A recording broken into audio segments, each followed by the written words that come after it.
দেখুন, এটা কীভাবে দেখছি বলতে, সাধারণ মানুষ ক্ষোভে পড়ে 91 নম্বর ওয়ার্ডের সাধারণ মানুষ ক্ষোভে পড়ে তারা আজকের ডেটে কোনো রকম পরিষেবা পাচ্ছে না।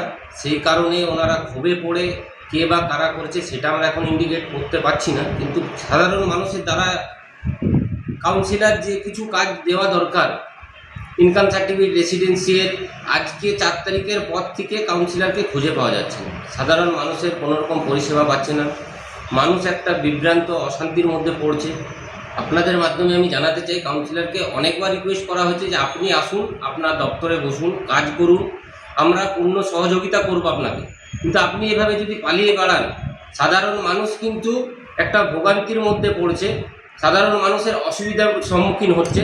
সেই জিনিসগুলো থেকে আপনি একটু দেখুন। কিন্তু ওনাকে কিন্তু এই 4 তারিখ বলে নয়, ওনাকে পরিষ্কার কথা হচ্ছে যে দীর্ঘদিন ধরেই দেখা যেত না, আর বিশেষ করে 4 তারিখের পর এই কারণেই দেখা যাচ্ছে না, কারণ আপনারা সবাই জানেন যে রাজু সিং যে 91 নম্বর ওয়ার্ডের যে কাউন্সিলর, যিনি জনপ্রতিনিধি হিসেবে বলেন, তিনি কিন্তু নিজে পাড়া প্রতিবেশী বা সাধারণ মানুষের ভোটে জয়ী হয়নি, তিনি চুরি ছাপ্পা করে করে জয়ী হয়েছেন।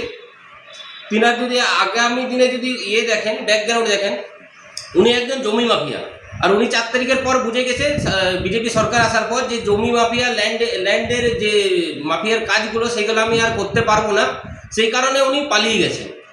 ওনার নামে আমাদের কাছে এখন অনেক এভিডেন্স আছে, ওনাকে বারবার সতর্ক করা হচ্ছে। উনি যদি জনসাধারণের যদি সেবা যদি না দিতে পারেন, আগামী দিনে কিন্তু আইনত ব্যবস্থা ওনার উপর নেওয়া হবে। কী নাম আপনার? দেবাশিস কেওড়া, গির্জাপাড়া শক্তি কেন্দ্র প্রমুখ, 91 নম্বর ওয়ার্ড।